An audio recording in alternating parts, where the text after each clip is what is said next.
Welcome back to Your Real Estate Voice with Barb Schlinker, the weekly radio show that informs and educates you on how to buy or sell real estate with Barb Schlinker, host of the program and the owner broker of Your Home Sold Guaranteed Realty. Now, Barb, with the market being a bit slower, how would a home seller get more than one offer on their home, and how would they choose the best buyer? Well, Richard, first of all, a lot of people don't realize that it is the seller that makes a decision about who the best buyer is if they have the wonderful experience of having multiple offers. That is a blast when that happens.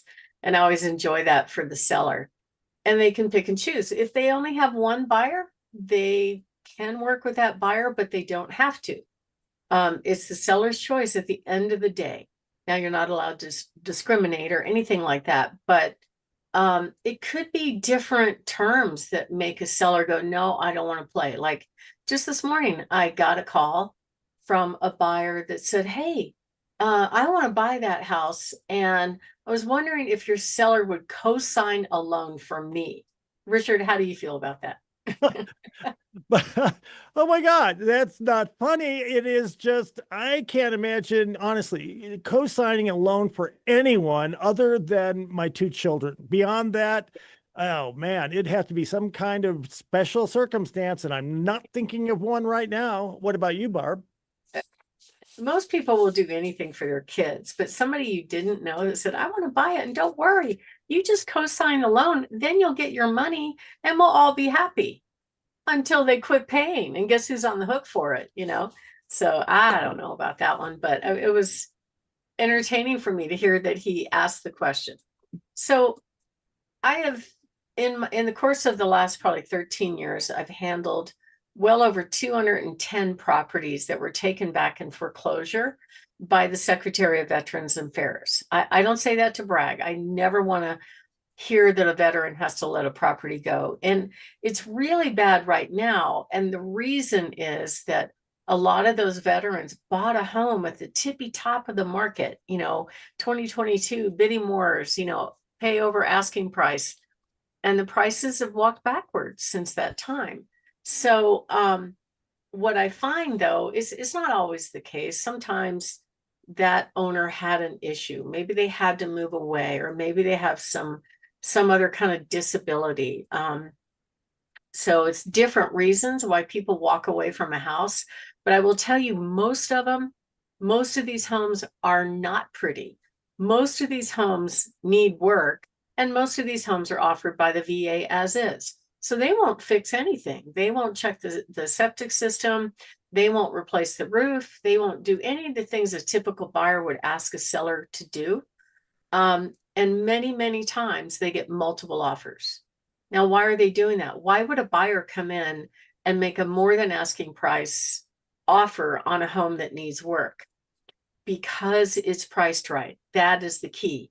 It's priced, it appears to be the best home on the market in that location, in that price range. So we just put one under contract up in Teller County.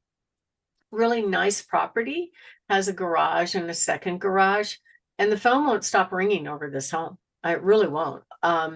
It was priced probably 60. Well, I thought it was priced about 30,000 below what it should sell for.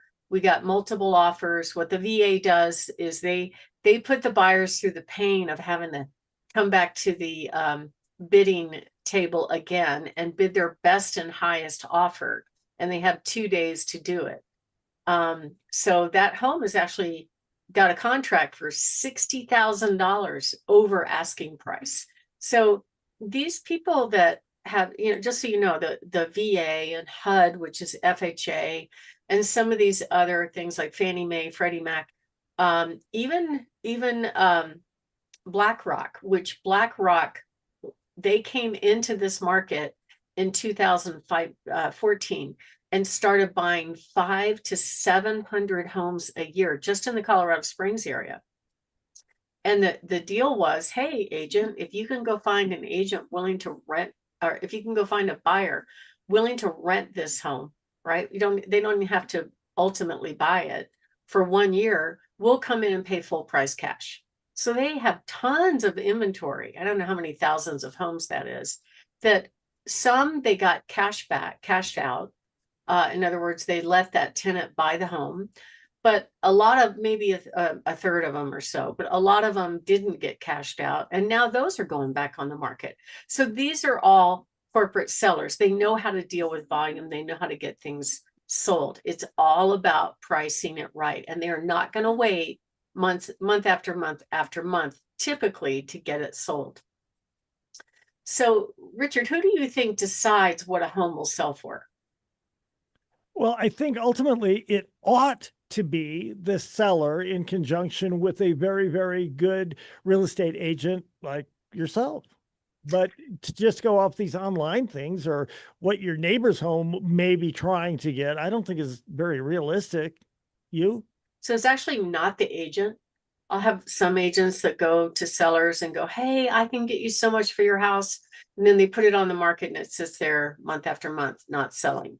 And it's not the sellers. I would say a majority of the home sellers that I meet with, they want the most money. Very few of them say, I just want it over, right? Most of them are like, I want the most money. How do you get me the most money? But it's actually what the market is willing to pay for the home. So there's always a number. Like I just sold a home last week where we started at a higher number. And this corporate seller decided every 2 weeks, we're going to whack the price until we get a buyer. So at 25,000 below that higher number, we got an offer, but it wasn't an offer that could close. It was a buyer that had a house to sell. That's a problem, right? So they said, well, if your home goes under contract, we're happy to entertain your offer, but we're not going to take this home off the market and hope someday you sell your home, right? So ultimately, they lowered the price $80,000, at which point we got 3 offers and it sold for the full asking price. So I think the reason why Zillow's estimates tend to be so far off about home value really has to do with the fact that they're basing it on the asking price. The asking price may not be the value, it may not be the number. The value is what a buyer is willing to pay. Now, there are some terms that can make a home highly desirable. One of them is if the seller has a VA loan on the property with a low interest rate and they're willing to allow it to be assumed. Now, just so you know, there's a lot of rules about VA assumptions. The buyer has to be an owner occupant. The buyer has to bring the difference in cash. And that's usually the sticking point, is if they don't have the difference between the sales price and the loan amount, then they can't assume the loan because the VA won't allow another loan to be put in its place to fund the difference essentially. But those are great tools if you have somebody that maybe bought while the rates are really low, they need to sell, they don't have a ton of equity. This is the way to make your home go up to the top of the line for the category that the home is in, but it has to be marketed right. So that's another frustration that I run into in my business. Our association of realtors won't let us put in the publicly facing remarks that the seller is allowing to assume his low interest loan. We can't do it. You have to put it in the agent remarks. And I struggle with getting the agents to read the listing service or the private showing remarks for agents. They just don't. They're just door openers. I'm sorry, I hate to say it, but it's true. Another thing that can possibly attract a seller, especially if the home is empty, if the buyer is willing to close fast and pay with cash. Now, cash may or may not be a carrot. To the seller, it's all cash to the seller at closing. They get cashed out at closing. So it doesn't matter. It just takes away the risk of having to get a loan and worry about the loan getting approved. Closing fast could be good. It may not be good. It depends on when the seller, if the seller's already moved out, of course, that's more attractive. But the seller hasn't moved out yet.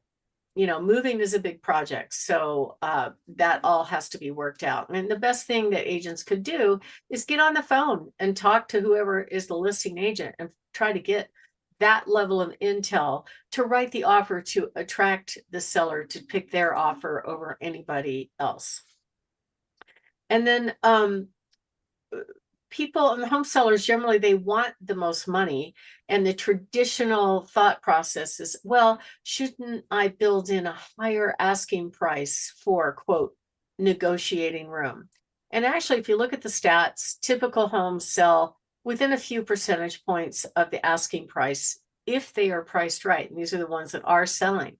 So if you build in this fluff into the price, it could be enough to cause a buyer to go, oh, they want too much, I'm going to move on to another house. So it's a huge mistake that most sellers make. And then if they come out of the gate priced too high, the buyers pass it on. Like I've been searching for my buyer recently, and I'm like, nope, we looked at that one. Nope, unless they drop the price that makes it look good, what could happen is the house will get stale until it finally gets at a price that makes the buyer look at it again and go, oh, okay, maybe I should take that, take a look at that one again. So overpricing, according to the National Association of Realtors, is one of the biggest mistakes home sellers make. And it typically causes them to net less money when they overprice a home versus going on the market at what I call a very realistic price. My name is Barb Schlinker. I'm the broker owner of Your Home Sold Guaranteed Realty and the host of this show, Your Real Estate Voice. And we're talking about how do we get multiple offers and have that certainty and be able to pick the best buyer. And when we come back, we're going to talk about some examples of how you could position the home to really get it sold fast and for top dollar. My name is Barb Schlinker. You can reach me at 719-301-3900 or go to barbhasthebuyers.com. And we help hundreds of home sellers every year price their homes. So if you'd like a free in-home consultation, all you need to do is call 719-301-3900 or go to barbhasthebuyers.com. Richard? Barb, I can't underscore the pricing and where you set it, because I was one of those people who thought, well, you just set it real high. And if people don't want to pay that much, you bring it down a little bit, but maybe you get lucky and somebody will pay that much. I now understand that that is not a good strategy. You're listening to Your Real Estate Voice. That is Barb Schlinker of Your Home Sold Guaranteed Realty. You can reach her at 719-301-3900. And we're talking with Barb about how to get more than one offer on a home and be able to choose the best buyer. Barb?